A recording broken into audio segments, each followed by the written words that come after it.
Hi there, it's Jay Katz and the beautiful Miss Death, my wife Aspasia, and we're in the midst of probably one of the most profound interviews we could ever do in life with a champion of maverick and independent cinema, the director, actor, auteur, raconteur, extraordinary man, has been going since 1963, has never looked more handsome to me at 90 years of age, if I can say that in this year of You just 2020. did. You It just is the did. one and only William Grefe, nearly 20 films up this man's sleeve, There you go. and finally receiving the attention that's long overdue And well deserved. for his extraordinary work. Good morning, William. How are you?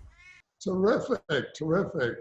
Before we get into the film, I want to just say Australia and New Zealand and Tasmania are some of my favorite people. Oh, Well, we, okay. we feel the same way about you, William, there in Florida. My wife's been to Florida. You Yes, loved I it, have. didn't I you? loved Florida. Yeah. I tell you what an incredible thing. Can we step back on the timeline, William, and go basically back to your childhood? Was there something in your parents? Were they creatives that made you inspired to become the artist that you did? Well, my father was a well-known illustrator for Saturday Evening Post, Ladies Home Journal, Cosmopolitan, all the major magazines. So he was an artist, and my mother was a ballroom dancer. But I grew up in Florida, and as a kid, like in grammar school, the teacher said to my mother, Billy's a nice boy, but all he does is look out the window and daydream all day. Ah, So, yes. so I've always been a daydreamer, and so I thought I wanted to be an actor, and in high school I did plays, and then we did a play called Submerge, which was a one-act play which had 6 characters in it, and it was about men that were trapped in a submarine.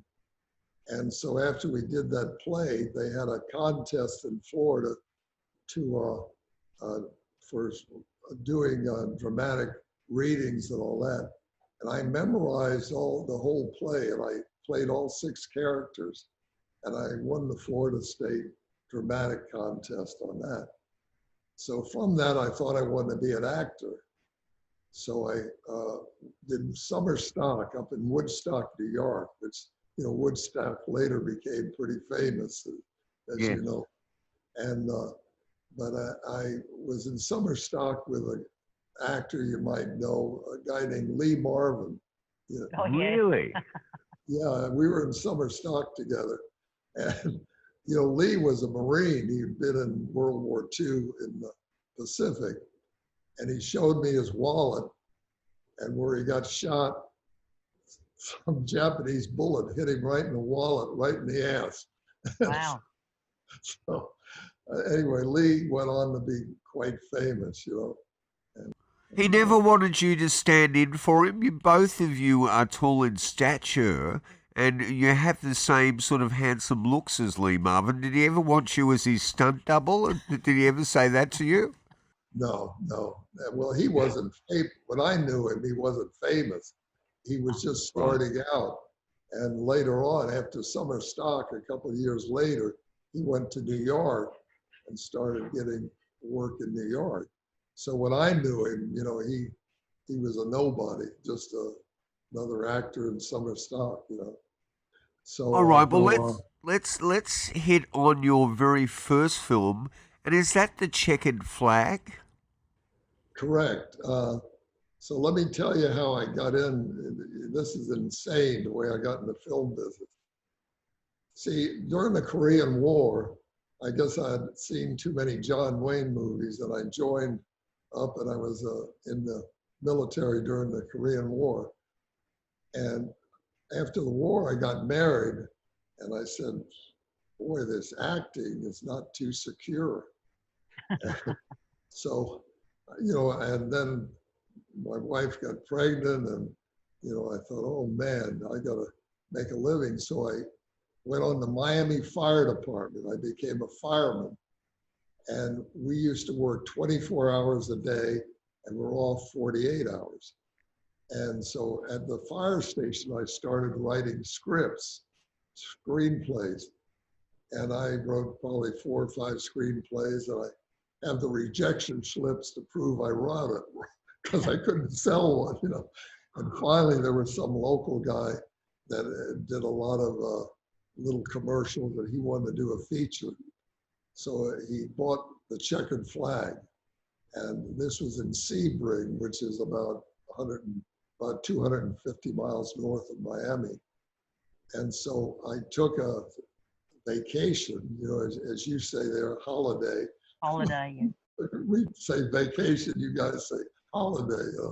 And whenever I deal in England on stuff, I always call it, oh, he's on holiday. Yeah. I said, how the hell do they get any work done? They're always on holiday. But any event, so they had me on the set for rewrites. The first day, the so-called director who had never directed a movie had a nervous breakdown. And there were no directors, nobody in Florida back then. And so, long story short, they drafted me in a motel room at 1 a.m. to direct the movie. And I knew the script, naturally, I'd written the script. And I knew actors because I'd worked with actors and directed a few little stage plays and all. But I knew nothing technically, you know, about lenses and sound and blocking and so forth. And so there was an old retired director of photography that sort of carried me through that from a technical standpoint. So I knew right then so I went to the School of Hard Knocks and I picked brains of everybody I could to learn how to direct from a technical standpoint. And the most important thing is the checkered flag became successful and made money. So if it doesn't make money, that's probably your last movie, you know. But this one made money. And did it initially have a theatrical release, or did it hit the drive-ins? Was it part of the drive-in world?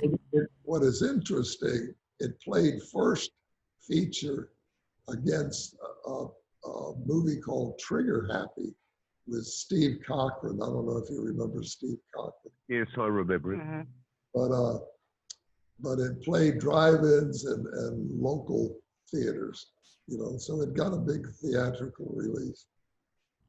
And is that what you decided then? Was that another script of yours, Racing Fever, that came very shortly after that? You were off and running after the checkered flag, so to speak. What happened, when I think back on it, when the checkered flag was successful, when I think back, I had to be a bumbling idiot, but I had 3 children and I quit the Miami Fire Department.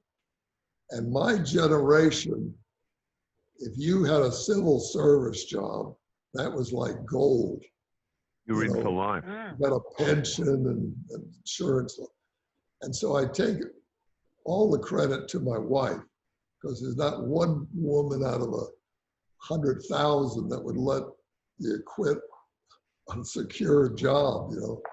So I quit. And the way Racing Fever came about is interesting. I always liked racing, as you can tell from checkered flag. So they had these big hydroplane races in Miami. And there was an Italian driver named Enzio Selva, and he was 57 years old. And so he made a big announcement that after this race, I'm going to turn the boat over to my son. So he had an Alfa Romeo engine. There was only 2 of them ever made. They were custom made for Mussolini during the war. And one of them had been lost in a bombing raid. The other one ended up in his boat. So he takes off and he was beating everybody in the United States. And that boat is going and it hit the wave and it was a hydroplane and boom, and he fell out the boat and killed him instantly. Oh.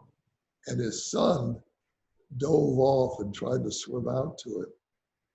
And so I looked around and I saw a guy up on a truck with a 16mm camera. And I ran up to the guy and I said, "Did you get that shot?" And he said, "I think so."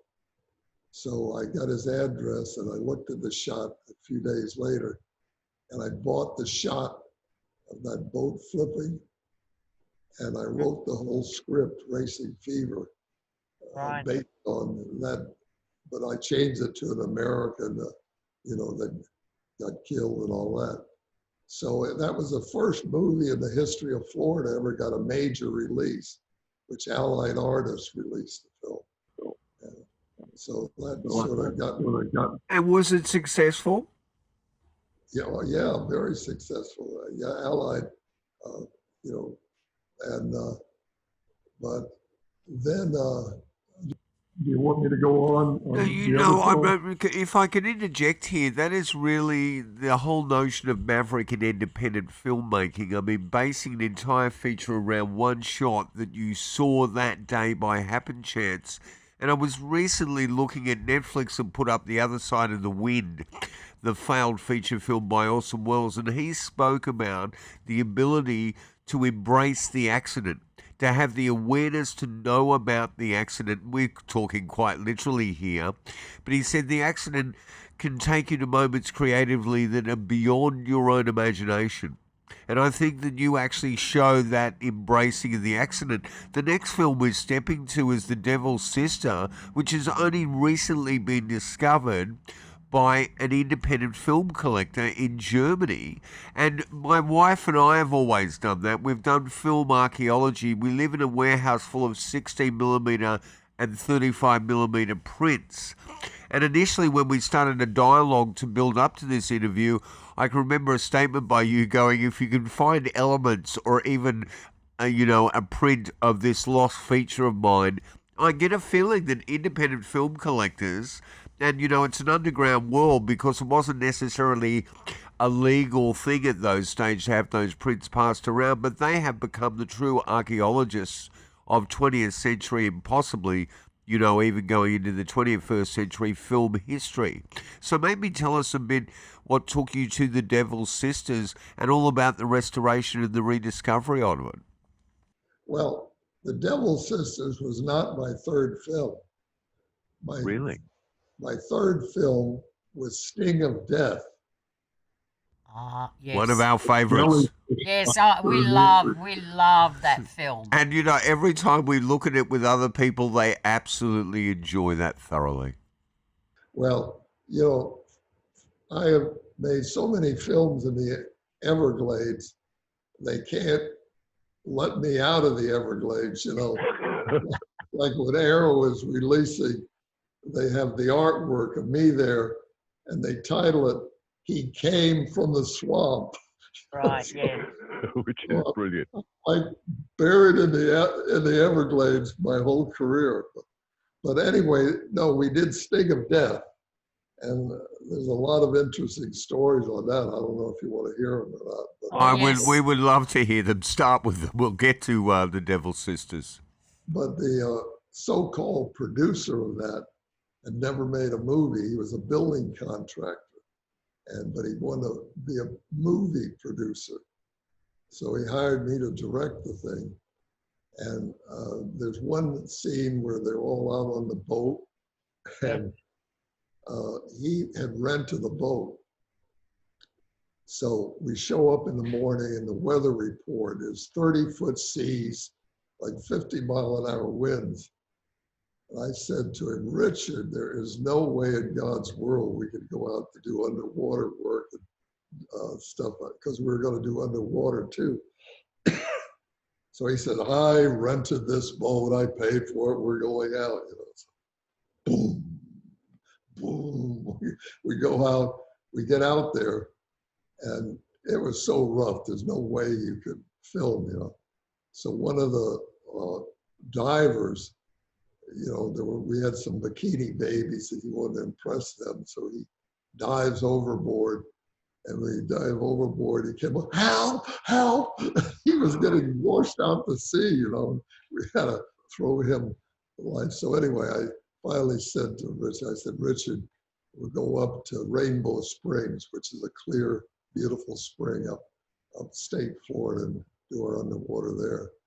But anyway, I could bore you with stories forever, but that's one interesting thing. You could never bore us with any stories around Sting of Death. We're still mesmerised by that film to today, and we find it's just astounding. I mean, even was Neil Sedaka in the playlist there as well? Beg your pardon? Did you have a Neil Sedaka track at that time? No, no, no. What happened is Neil Sedaka was playing a nightclub in Miami Beach, and the producer and a friend of his went and talked him in.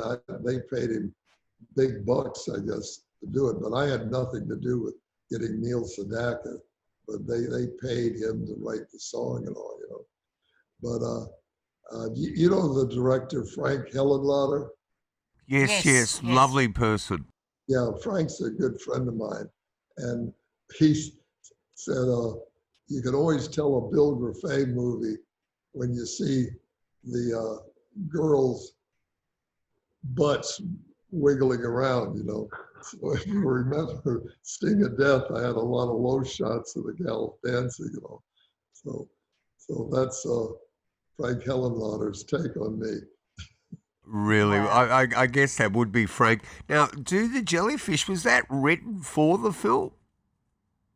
Beg your pardon? Was the tracks by Neil Sedaka actually written for the film?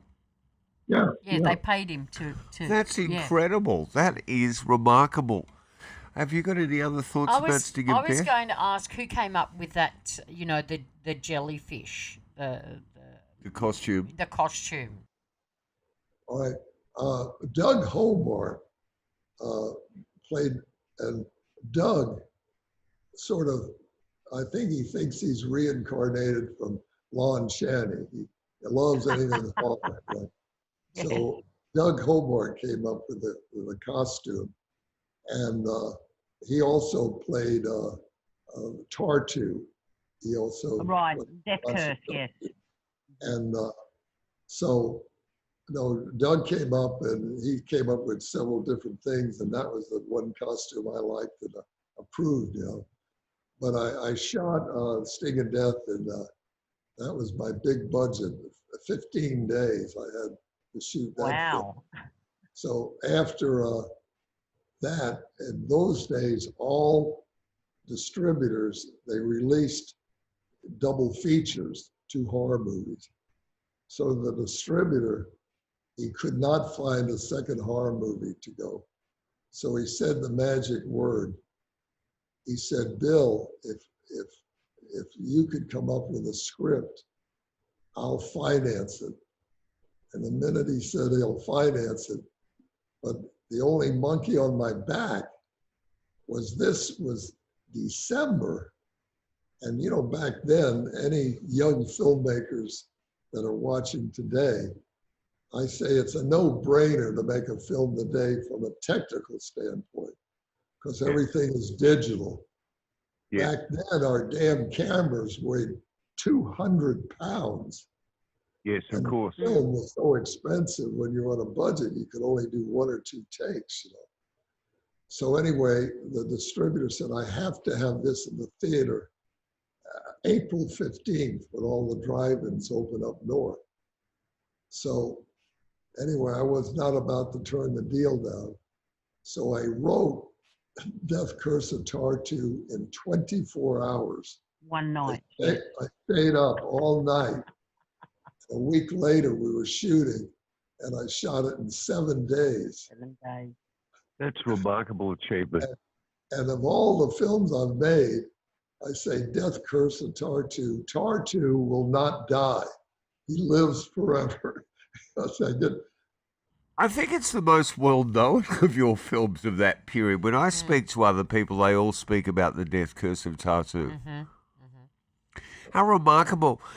You know, let's pop back to the Devil's Sisters and speak about the rediscovery of that, and also speak about the fact that it was based on real events, which I find rather scary. Did you write that screenplay as well?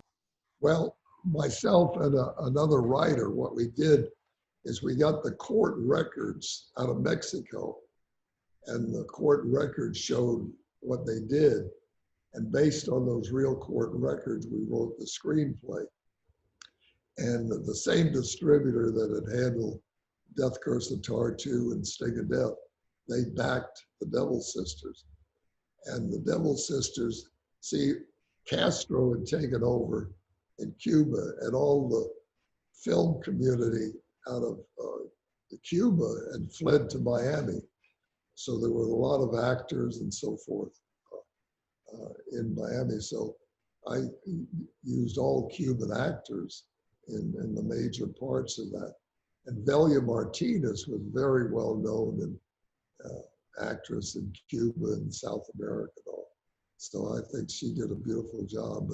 But then, you know, I didn't have the money to buy a print because prints were very expensive. So I didn't buy a print. And the prints over the years, I mean, it's a crime that, you know, before VHS and so forth, I mean, the labs just throw negatives away and stuff.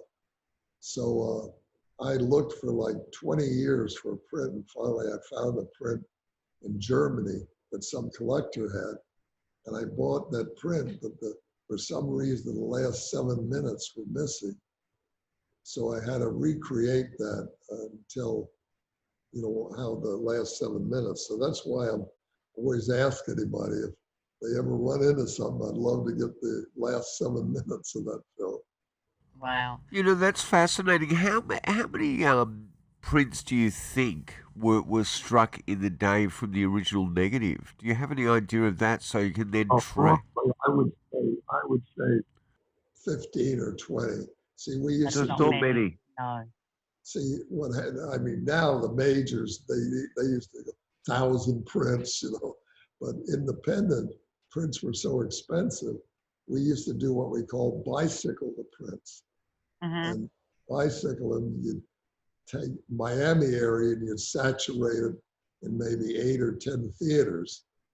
Then you'd move up to Jacksonville or Atlanta. So you'd move those prints around, you see. So that's why the most prints I ever had made were Stanley. When Stanley was released, it was such a success, they made 300 prints of Stanley. And Right. they played Stanley all over.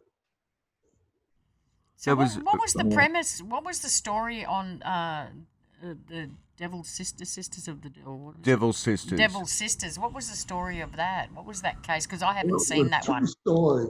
These two sisters in Mexico, what they did is they put an ad and then put people out into the little peasant areas and then advertise these girls, you want to come to Mexico City and become a waitress or a maid or whatever.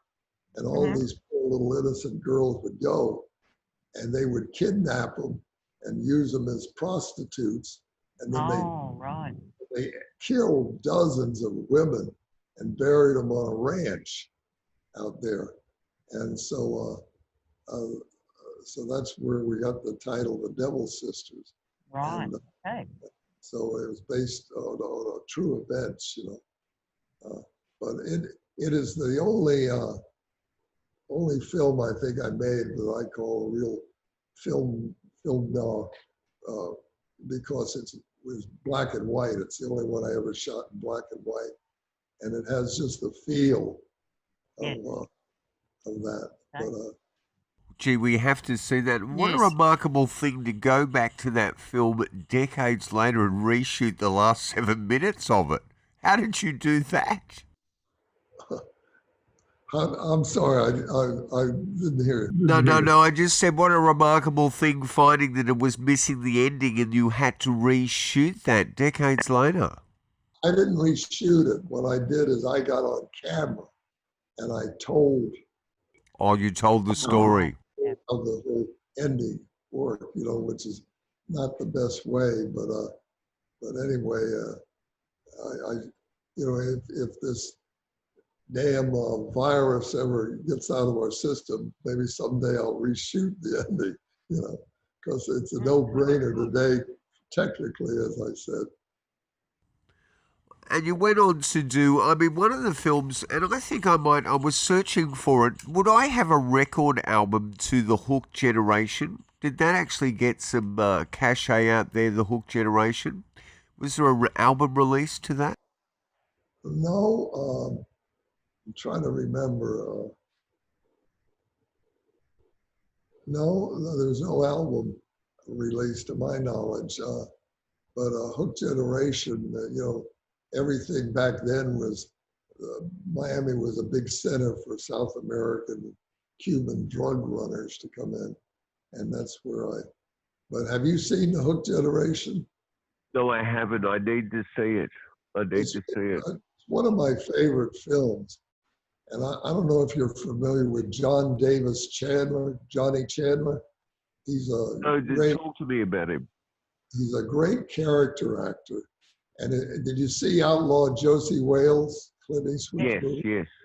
Well, remember the bounty hunter that comes in to the bar and he said, is Josie Wales here? Yeah. And then he walks back out and he comes back and says, I just had to come back, and Clint Eastwood, boom, blew him through the door. Well, that's Johnny Chandler. Right. But you should really try and see Hook Generation. It's the best thing Johnny Chandler ever did in his life. And so I think it was a good film. And, Quentin Tarantino had me out to his theater in Beverly. It's not, the New Beverly is the name of it in Hollywood. And we showed Impulse and we showed the Hook Generation. And everybody loved both of those movies, And because as you know, Tarantino's a big Grindhouse fan. Oh, yes, totally. And look, I knew that he would have absolutely have to have done something with you. Back then in the 60s, were you aware of what you were making in terms of like it's going to have cachet in the future? And were you approached by independent companies like AIP? Did you ever have communication with Corman or any of those people? Well, Sam Arkoff and I, Sam Arkoff. Oh, yes. Yeah. Well, Sam Arkoff, he stole a script of mine once, and I'm probably the only guy in the world that got money out of it. I had written a script called Pit Stop, and he did a racing movie based on my movie. So I called up Sam and said, you stole my script, and I forget what he paid me, like $2,000 or $3,000 just to get rid of it. But what I learned, working with Sam or any of these, Sam Arkoff used to go into a restaurant and he'd be trying to eat lunch or dinner, and some producer would come up to him, Sam, you owe me $100,000. You've never paid me. I'm going to sue you. And Sam's favorite word was stand in line. So anyway, Sam wanted to do, he was really ticked off that I did Stanley with Crown, because they were, I don't know if you know, they were arch competitors, because, because Crown had the 13 Western states and they gave it up, and Sam got his own independent distribution. So they were always arch enemies, but Stanley was backed by Red Jacobs, so. And that was Crown International, wasn't it? What were they like to deal with? Well, when we get to Stanley, I'll tell you how I put Stanley together. You want to get to that now? Yeah, let's do it now. I would like to know about the Psychedelic Priest, though. I mean, that is a wild ride, that film. Where did you come up with that idea?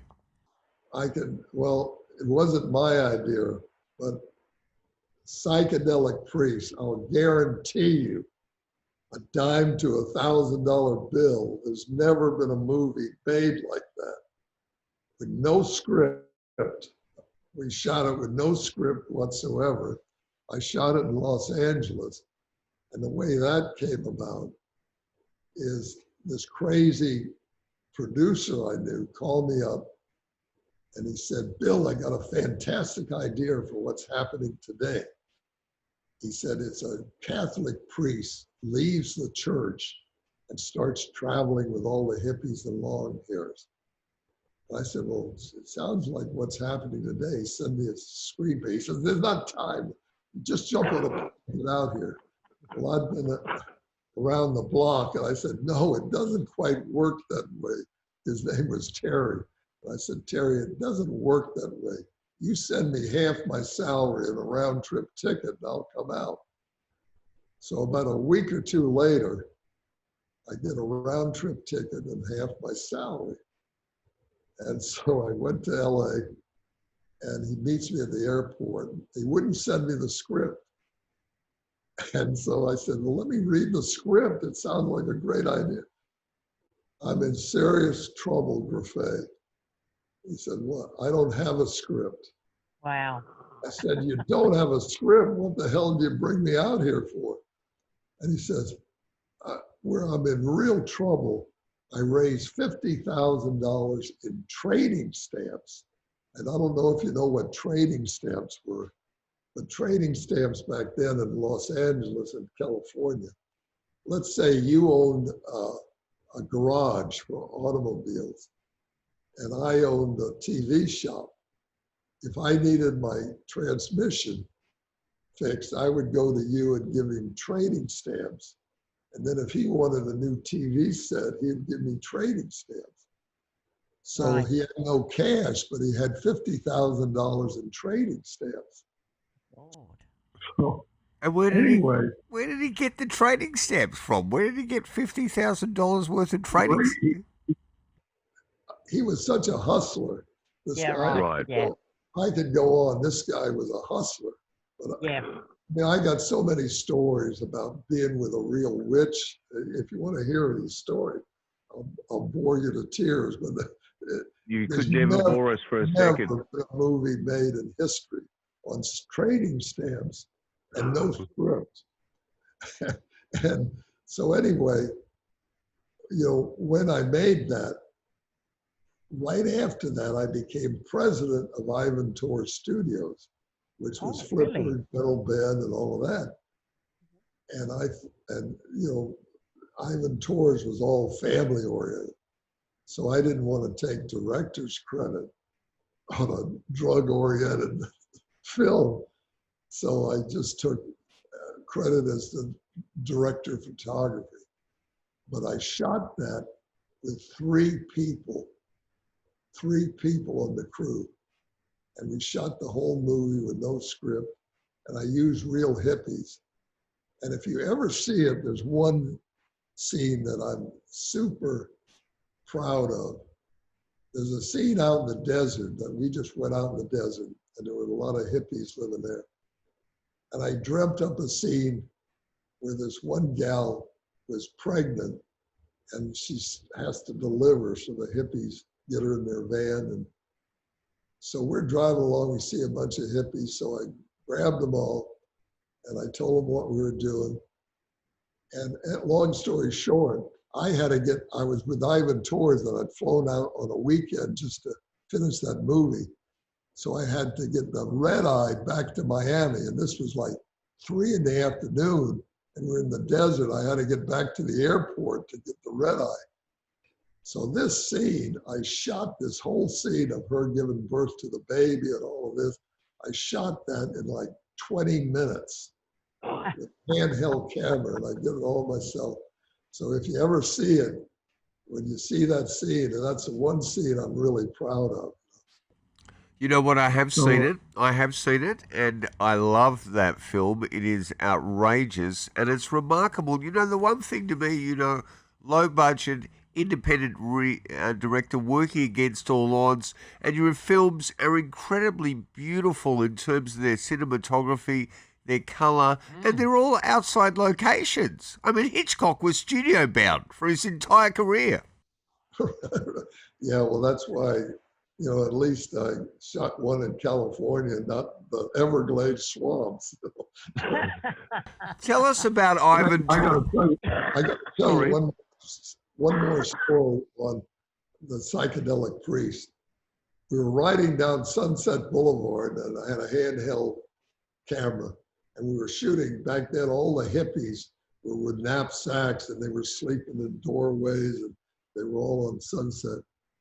So this crazy producer said, "Lita is calling me." And I said, "Who the hell's Lita?" And he said, "Oh, no, she's a real witch, you know."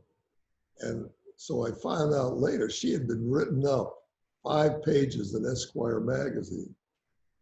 So we go up into the hills, and there's this big castle there. And we knock on the door. This big guy, like 6'6", comes to the door. And the producer said, "We want to see Lita." And he said, "Wait here." So we stood out there, and she comes, and she looks at the producer, and she said, "You're sort of putting out bad vibes." He looks at me, "You're putting out good vibes." So she grabs both of us. Well, I had this one 18-year-old kid that was a so-called Grefe, and he was standing there, and the old sound man we had was standing there, and she slams the door right on them. And we go in, and she sits on this big throne, and she has all these peacock feathers. Wow. So she goes like this. And this guy comes out with a tray. He says, "Tea is served." And I said, "Oh, damn, what the hell is in this tea?" So anyway, why I'm telling you this is true, and nobody will believe me.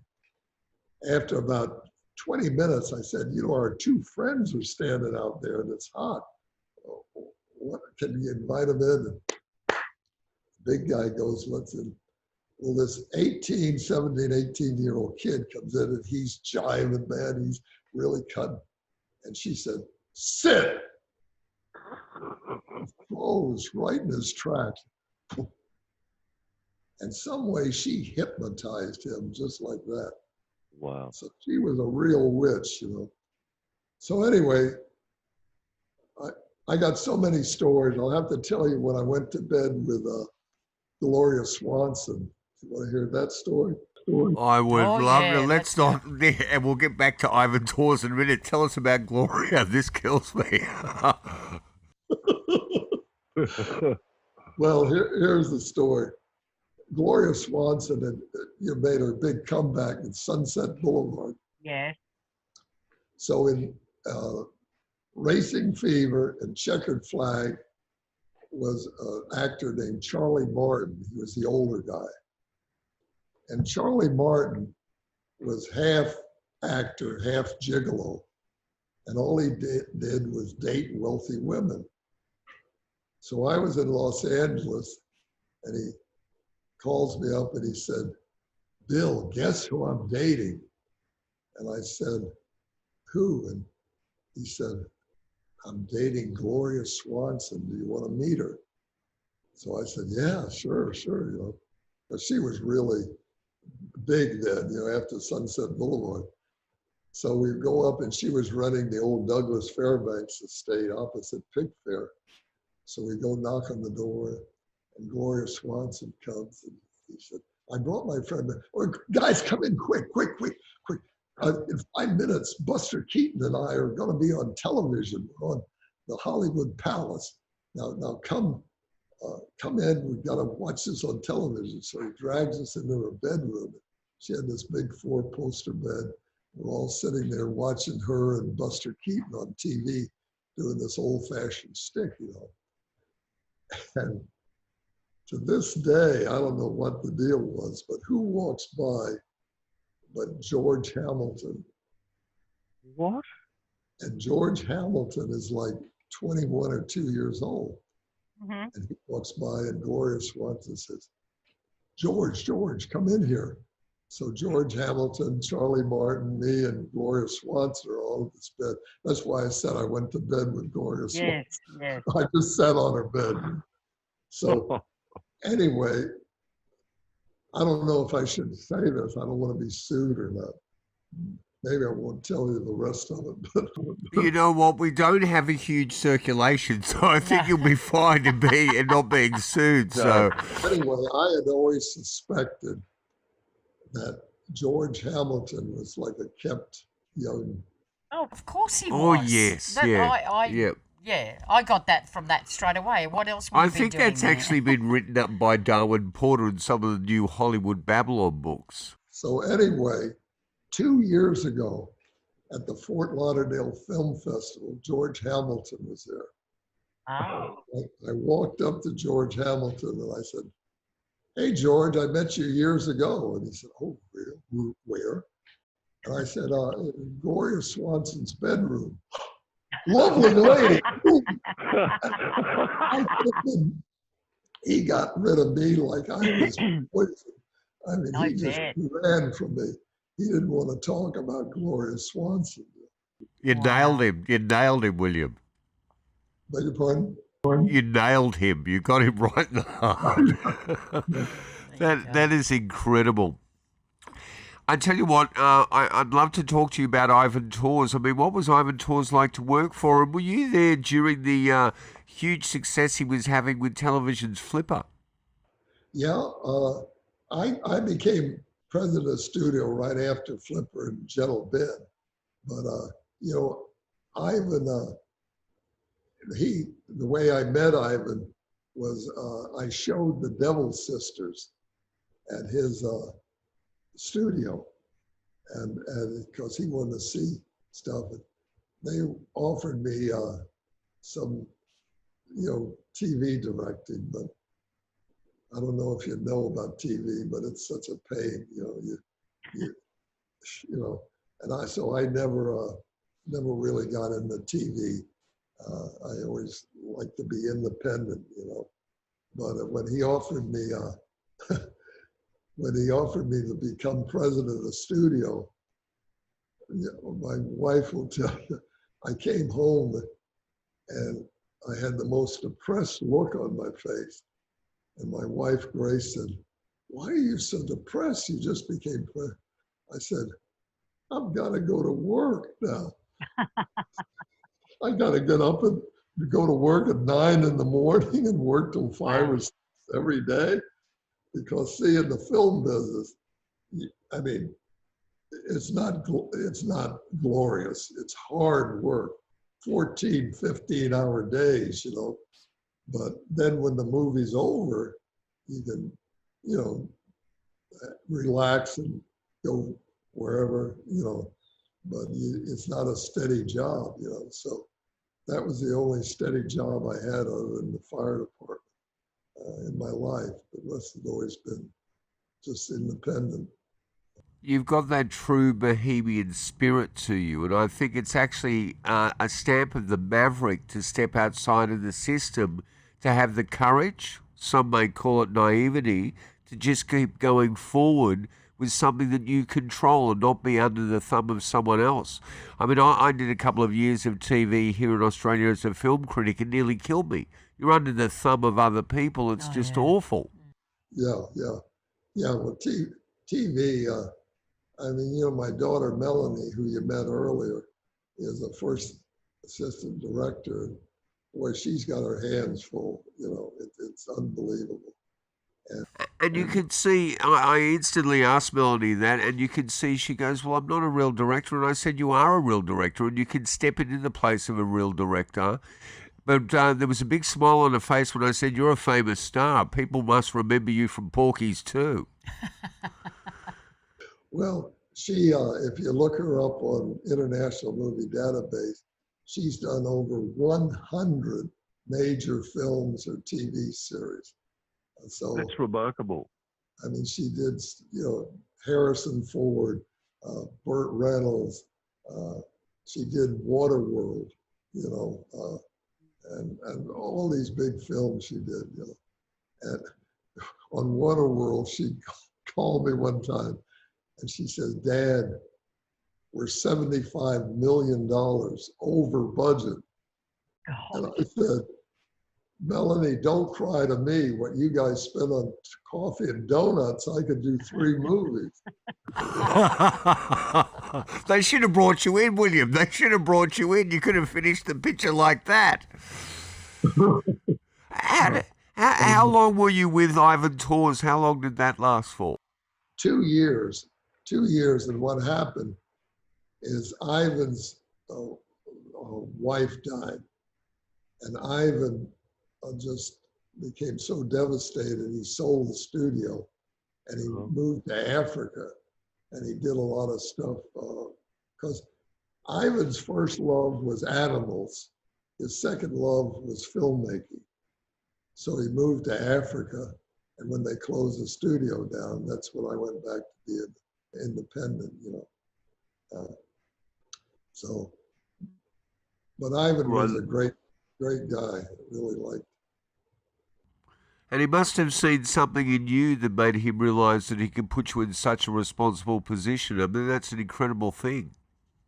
Well, see, he knew I knew budgets, and because the TV series, he did a TV series, and other series came into the studio. So, casting and all of that. And then I wrote a couple of those things. I can't even remember the name of it. It's a series he did after that. But I wrote one of the episodes. And, no, I don't like TV. It's, Too small a budget. Too hard. Too small a budget, too fast to turn around. Maybe let's now step to The Naked Zoo, which is an incredibly unique film. And again, like your films, seem to run on the zeitgeist of the time. You seem to be really on the cutting edge of what was happening in reality. And then we'll go to Stanley, which is probably, would you say it's one of your most well-known films, most successful? Well, it wasn't the most successful because it was made on tax shelter money. Right. Which, and a lot of those, they didn't want a thing to make money, That would be defeating the purpose. And so it's sort of a bit like Mel Brooks's musical, isn't it? Yes, the producers. Use it as a tax haven. Yeah. And that's interesting. Maybe explain that to the audience too. But this is interesting on The Naked Zoo. I had written the story and I worked with a couple other writers and developed the screenplay. So I got the money, and there was a fella that, I don't know, he probably didn't have it in Australia, but he had a restaurant chain and he took it public and his stock went from $1 to $100 a share. So he became a multi-millionaire. And he's the one backed the Hook generation on me too. And the way I just, a lot of scripts I've fought and fought and fought to get the money. They never happened. And only 2 deals I made, it just fell into my lap. And I read in the paper that this guy became a multi-millionaire with his stock. So I got an appointment with him. And I walked in and on the Hook generation and gave him my pitch. He said, how much will you make this for? I said, $100,000. He said, come in the morning, I'll give you a check. I almost fell off the chair, But other movies I've just fought and fought and fought, never happened. But what is so interesting, now this is a story for any young filmmakers that are trying to promote a name actor in Hollywood. So anybody listening to this, listen real close. I wanted Rita Hayworth for this movie. So I went to see Rita Hayworth and his agent wanted $250,000, which was my whole budget. Yeah, right. Naked Zoo was $250,000. And I fought with him. I cannot afford it, this and that. she'd read the script and all of that. So I said, look, I can't afford it. Most I can afford is 50,000. No way, forget about it. So I called my investor in Miami and I said, you've got to trust me. Wire me $50,000 and to a bank out here, and I'll get a cashier's check. And I got a cashier's check for $50,000. And I walked in and I put it on that agent's desk. And I said, you and I have been fighting for 3 days and you won't come down from 250. I said, there's $50,000. I will escrow that in any bank in the state of California. But for Rita, take it or leave it. And he said, you got a deal. So I don't know if you have it in Australia, but there's an old saying, money talks and something. Yeah, bullshit walks. Yeah, we do. We do. Well, And anyway, it does. Yeah. when you're dealing with agents in Hollywood, with name actors, you've got to have the money, Mm-hmm. because they will ask 3-4 times what they'll take. So anyway, but Rita was starting to get Alzheimer's. Yes. And I thought she was alcoholic. And one time she went on a bad deal that cost me, 3 or 4 days, I had to shoot around her, and but what I did with Rita, I knew she was from the old Hollywood school where they do 10, 20 takes and I always did 1 or 2 takes, but I knew I couldn't get by with her on that. So in my budget, I put down I could do 7 or 8 takes with her. So the first day I'd do 7 or 8 takes. The second day I'd do 5 or 6 takes until she got confidence in me as a director. And once, she had confidence in me, then I was down to say 2 takes, but that was all just a psychological thing I had to do.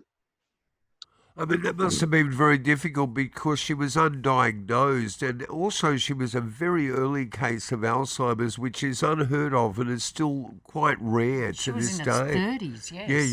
Yeah. So it must have been really hard to navigate that with her. I think you did a remarkable job. And in many ways, I don't know, you must be aware of Larry Cohen, the maverick independent film director who did Cue the Winged Serpent. He had a fondness for actually finding actors and actresses that were down on their luck, financially a bit destitute, and giving them that bit of work towards the end of his career. He did it with Bette Davis Yes, right he at did. the end. Yes, that was her last So film. a very similar way of going about things, and he was much loved.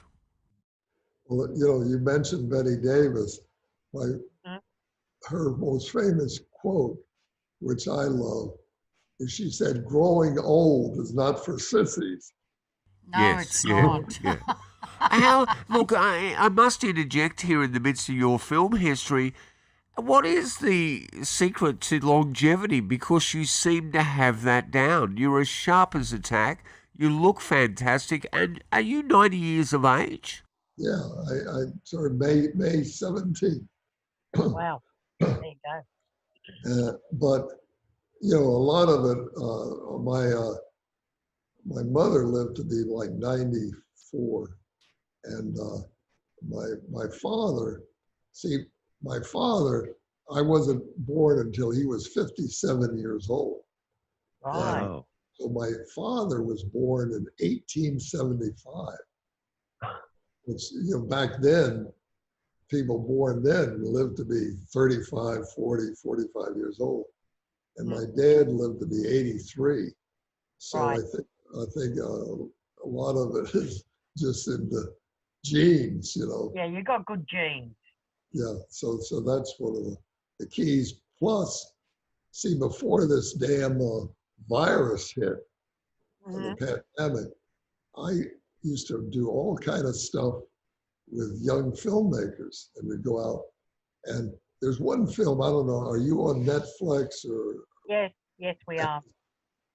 I went back to acting for some young kids, and it's either on Netflix or Amazon Prime. It's called Underwood. Oh Oh yes, yes, yeah, Under, yes, very yes. popular. Mm-hmm. yeah, Underwood. Well, I play the killer in that. Right. I'll have to Wow. have a look. What's the name of your character? I can't remember. The killer. The killer. Okay, just leave it at that. Oh, We'll track it down.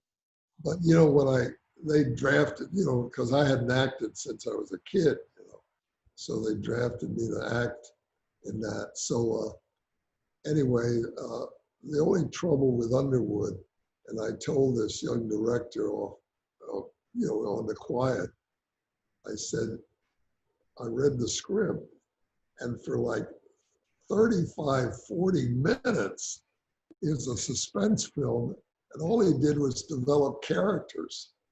And I said, the best thing I learned, and if you look at my films, I always started with an old writer took me under his wing one time. He said, Bill, start a suspense or an action film with a weenie.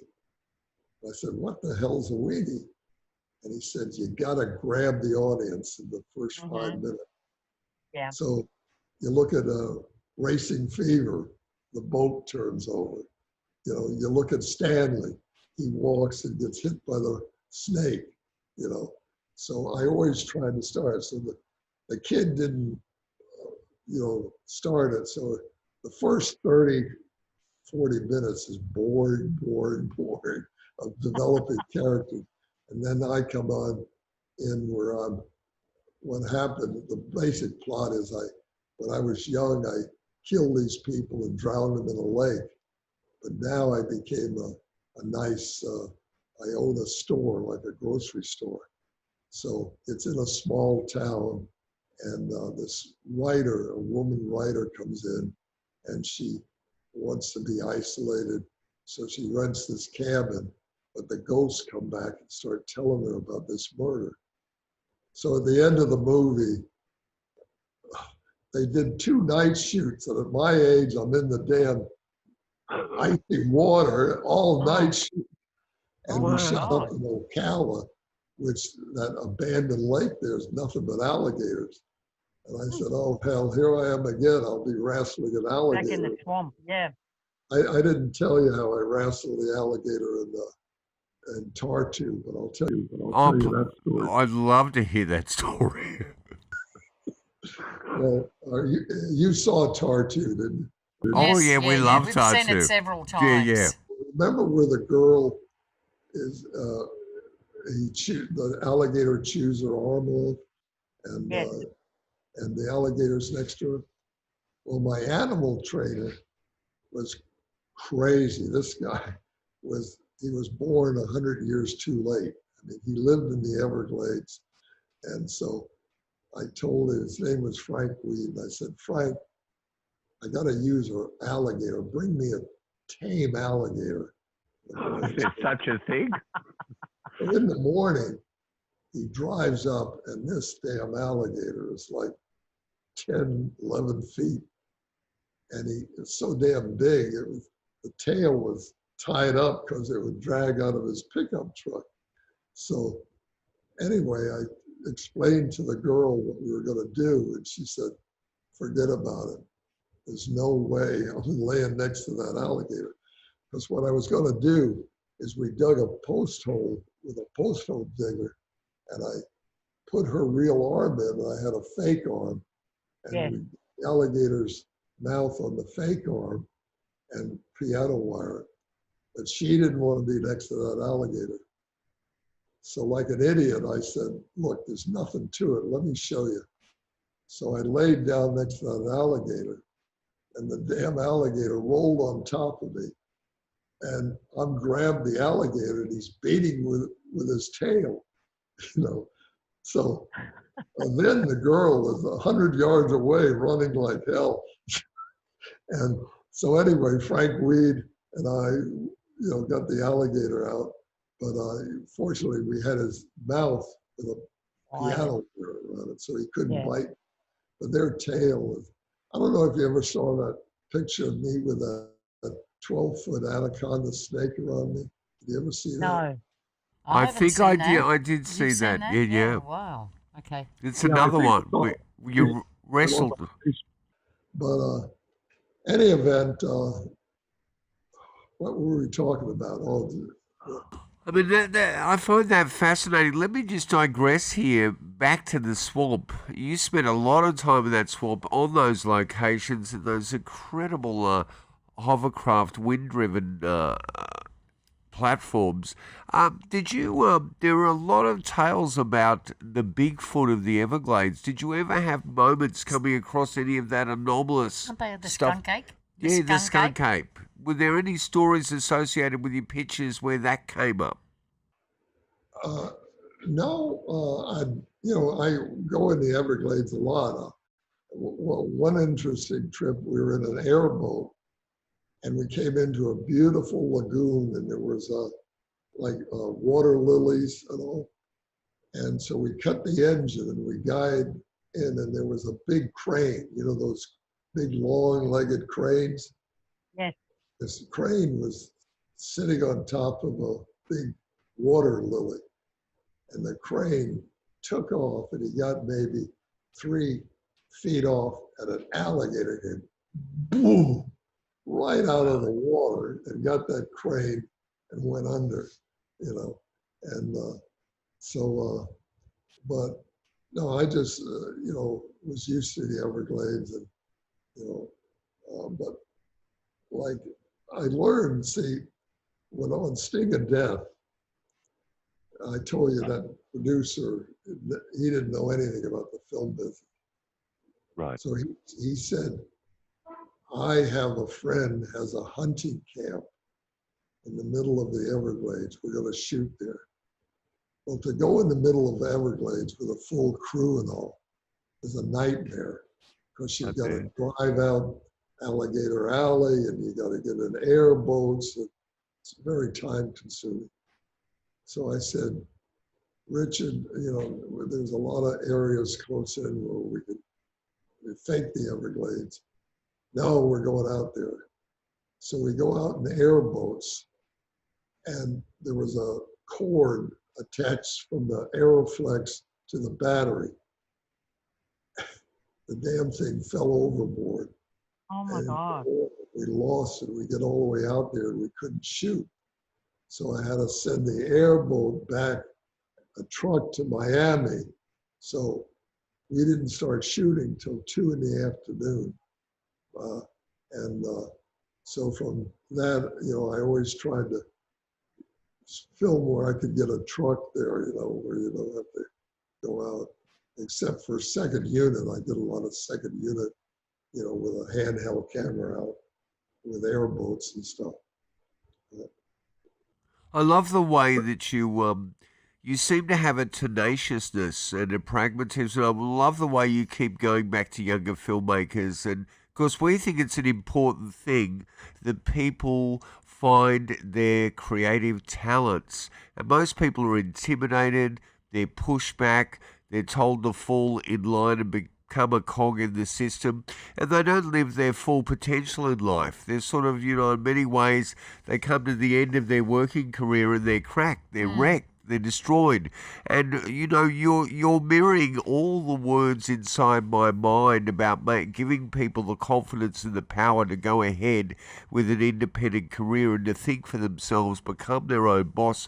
Was that something you were incredibly aware of from the beginning of your career?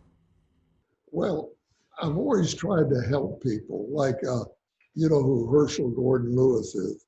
Yeah, your Yes. cast sort of bleeds over into Herschel's cast, doesn't it? And he was the Well, godfather of gore, really. well, when Herschel and Dave Friedman came down from Chicago, they called me up and introduced themselves, and they were going to do Blood Feast. And so I helped them get locations, and I helped them with some of the equipment and so forth. And Herschel and I became good friends. And I don't know if you've ever seen that documentary they did on me. Uh, I haven't seen it. I need to see it Yeah, though. we'll get a hold of it Yeah, and have a look yeah. at it. We need to show it to our audience. Well, Herschel did a real nice interview about me, and Dave Friedman did. And do you know who Fred Olin Ray is? Oh, Yes, yeah. yes. He's a maverick independent director that came much later in the 80s. Yeah, well, Fred, I started Fred in the business. I realized you were the one that kicked him off. Well, in fact, if you go on his Facebook, he just won, I think, an Emmy. And I wrote, congratulations, Fred. So on Facebook, you'll see he wrote back, Bill, when I was a young, troubled teenager, I came into your office and you encouraged me to get in the film business. So I owe my whole career to you. There you And go. Wow. So anyway, I've always tried to help people, you know, and I could not, like one guy I started, a fellow named Dean Gates. He was a PA for me on Ceasefire, which I produced. And he went on to win the Emmy on the TV for Star Trek as a makeup guy. I There mean, you go. and then the stunt coordinator, I started in the business just hunting sharks for me on the James Bond film and on Jaws of Death. And he is now one of the top stunt coordinators in the United States. So anyway, I've always tried to help people, you know, where unfortunately, I don't know if you've ever, a lot of Hollywood people, they wouldn't give you the time of day. I mean, it's, anyway, I won't go into Yeah. it. Well, I totally understand that. We have that. I think we're looking at a worldwide condition. It's not necessarily a Hollywood. And they're threatened by the maverick filmmaker. They're threatened that the maverick filmmaker can actually make their budgets look like they're out of control and really wasting money and are far more efficient. And you know the odd thing, it's like the maverick Jesus Franco, who the late great Jesus Franco, who probably made well over 300 feature films in Europe and Spain.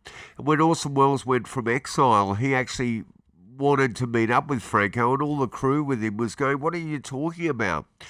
They went to do a retrospective on Franco with academics in Europe in the 90s, and I think Franco said, "I'm not interested in doing anything in front of academics. They've never helped me in my career. It's the audience I was always interested about." And that's why your films have longevity, because your heart bleeds through those pictures. You can see that these pictures are great fun, they're fascinating, and there's something unique in all of them. And they will stand the test of time where lots of Hollywood films won't. Well, you're very kind. I appreciate that statement. But, you know, it's a situation that what people don't realize is let them try to make a film in 7 days. That's right. Yeah, exactly. And write the script in 24 hours. And make that film work, and then get it up and into the cinemas and entertain people. You ended up working second unit on the James Bond film with Roger Moore, Live and Let Die. Tell us about how that came about. I was going to ask about that because that's the only Roger Moore film that I actually like. The Oh, only really? James Bond film. Yeah. The only anyway, James Bond film you like. and Yeah. it's the only one I've actually seen. Oh, apart well, from there you go. Moonraker. Well, Yeah. how can you like anything until you've seen it? Well, I had met Cubby, you know, Broccoli and all at the Cannes Film Festival, and he knew I was with Ivan Tours and, you know, do underwater stuff and all of that. So anyway, I made a deal with him at the Cannes Film Festival and did the second unit, you know, on Live and Let Die. And I worked with a guy I learned a lot from on that film. His name was Derek Meddings, and he was their special effects guy. And he He worked for One of the- Jerry Anderson, didn't he? Derek Manning worked big time for Jerry Anderson, I think, in the 60s, who did all the puppet series, Thunderbirds and things like that. Derek Manning, yeah. well, he won the Academy Award for Superman. But what is interesting, see, when you shoot miniatures, and if you know, remember the old Japanese movies, the car used to jump or whatever. Yeah. Well, the secret of shooting miniatures is how many frames. Because the real, say you're shooting a miniature boat, the real boat is 100 feet long, and your miniature is 10 feet long. Then there's a certain amount of frames you have to shoot to make it look smooth. And, you know, he had a whole, I would have loved to have stole from him, but he had a whole book on footage and how many feet, you know, to shoot. So I learned a lot from Derek Mennings on that. But anyway, but, you know, on that film, I could have made 3 movies for what they. Money wasters. I wasn't used to having money, you know. So, Yeah. but that was Did good. you spend any time with Roger Moore? Did you get to meet him? And Very little, because, you know, they were always doing first unit, you know, and I was doing second unit stuff. And, but I went out Pinewood Studios in London, you know, I went to Pinewood, and what is interesting, you know, the little capsule that they put in the guy's mouth. the blood capsule. Yeah, I had one of those original capsules, and some guy that was you know, all the stuff I got, the kids would have thrown it away. What the hell is this little capsule, you know? And so I put it, some guy was advertising once, a James Bond collector. So I sold him that little capsule for $350. Wow. That is Because amazing. kids would have just thrown it away. And so, When did you start to realize that these films that initially would have been drive-in, a lot of them at the drive-ins, and they would have shared the billing with another film? When did you start to realize there was a new interest in them, that they had discovered new audiences? Of course, you know, several generations have gone past, and you know they're just about all. They have been released over there on Blu-ray. A box set of your films has come out. So maybe tell us about that box set, but tell us about when you started to realize, oh my God, these have got a cult following. They've become cult films. well, you know, when we made those, uh, I thought, well, they're going in the drive-in, the neighborhood theater, and that's the end of them. But then they started selling the TV, and then they started selling the VHS, and then DVD and Blu-ray, and et cetera, you know. And but see, that's why if we had have known that, I would have stolen money to buy prints, you know. But I didn't have the money. But you know, all you need is a crystal ball to look into the future, and we didn't know all that stuff was going to happen, you know. No. And the damn laboratories. Let me tell you, you mentioned the Naked Zoo. Yes. I was at a film festival and I met some guy, you know, he came up to me, hi, blah, blah, blah, blah.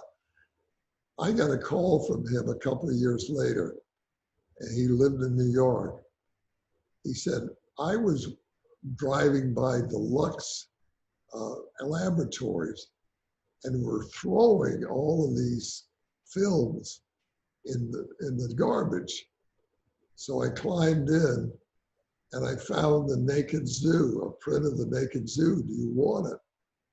And I said, well, Yeah. sure, how much you want? He said, oh, I'll give it to you. All you do is pay the freight. So it cost me like $80 to ship it down from New York. And that's how I got the print of the Naked Zoo. But see, speaking of the Naked Zoo, after the tax shelter people, they ended up selling it to someone else. And I don't know which version you saw. Did you see the version that had the canned heat in it?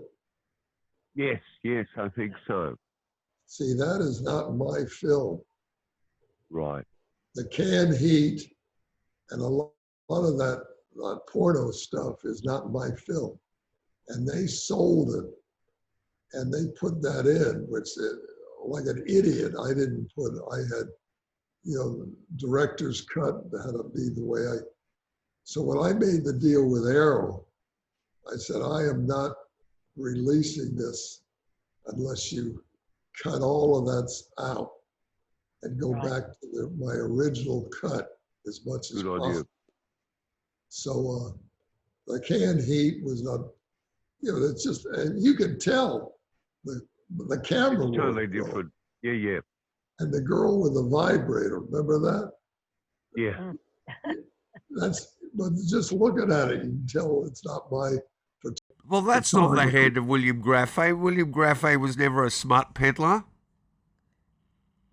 I'm sorry, I said William when I Grefe. was in the military, I had one ear blown out. So I I'm think sorry. you're doing very well. I said that you could tell that was not your work. You were never a smut peddler. You were a completely different maverick sort of director, and you could tell that was not your work.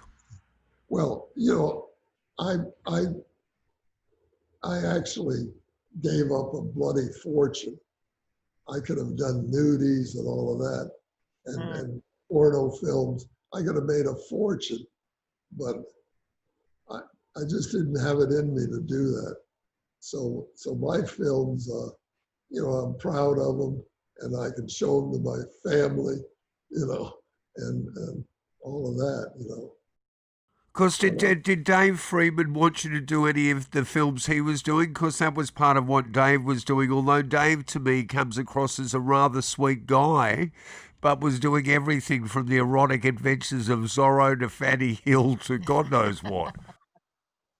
well, Dave and Herschel were sort of, partners on that. So I never did anything with David, but he was a great guy. I'll tell you a funny story on David.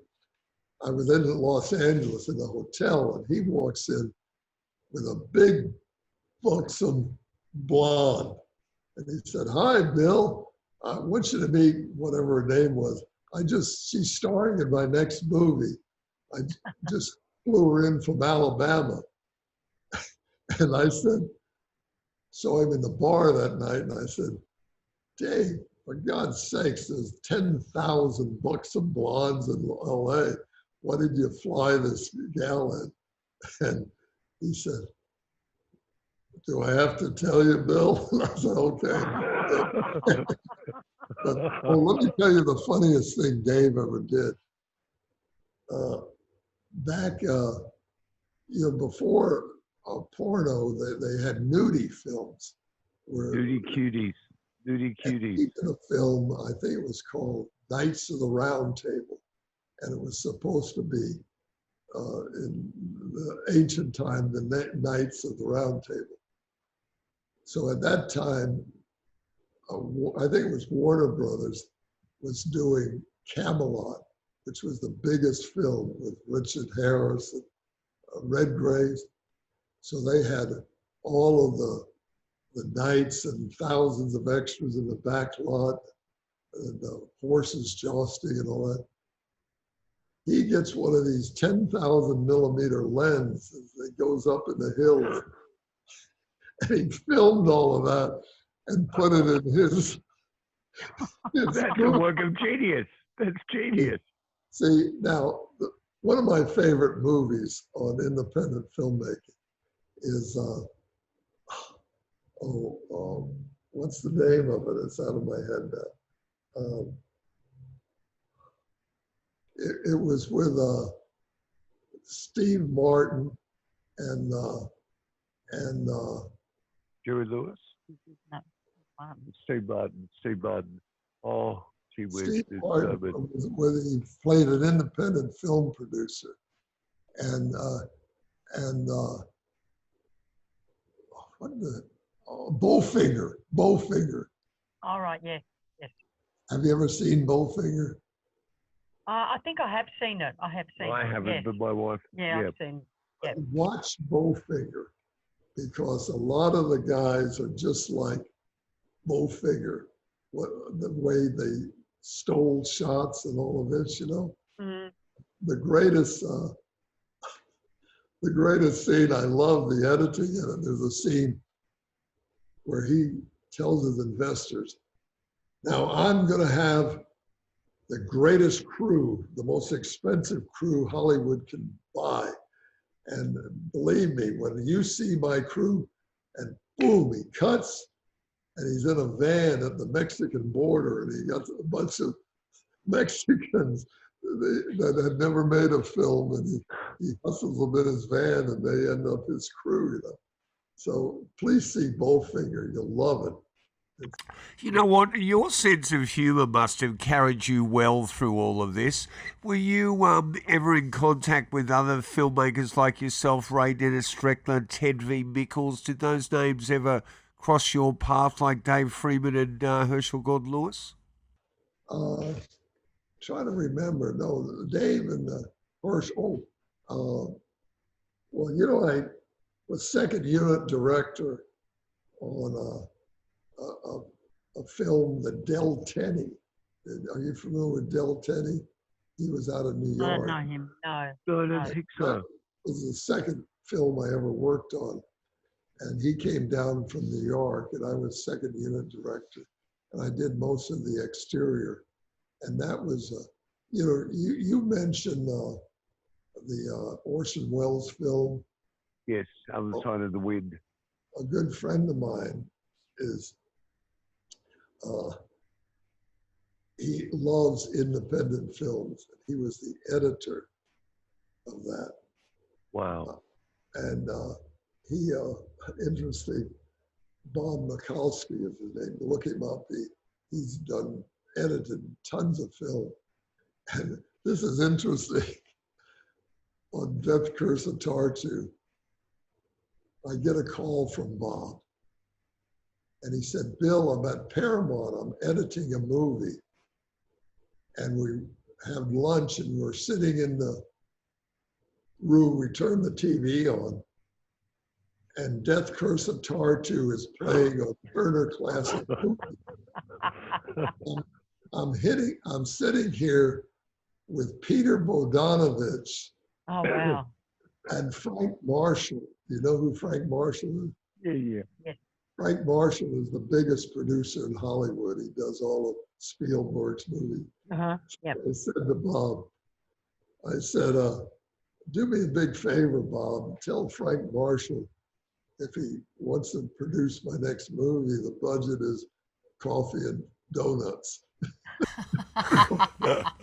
It's the most refreshing budget he's ever going to find. Yeah, exactly. You know, did you end up managing to hold on to any of the rights of your films for that length of time?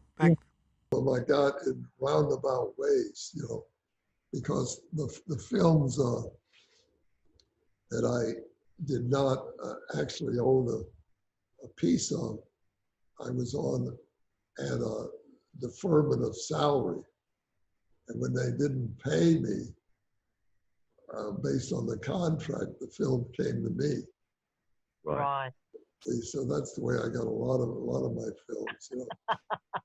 And You know, the other thing too, William, I think before we end this interview, and I would love to do another one with you, and I thank you for the generosity of your time, and I thank your daughter so much for setting it up. Melanie, she's just absolutely fabulous. But what films are you searching for that we can actually, you know, put the word out there through our podcast? That because we're in touch with a lot of film collectors worldwide, so what are you still wanting to find that's missing?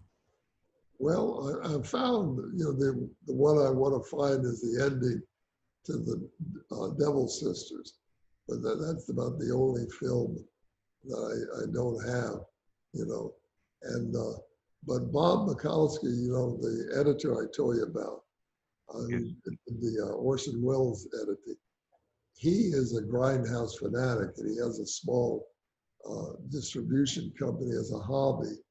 called Grindhouse Distribution, and he is putting out Impulse, the Shatner movie, on Right. Blu-ray.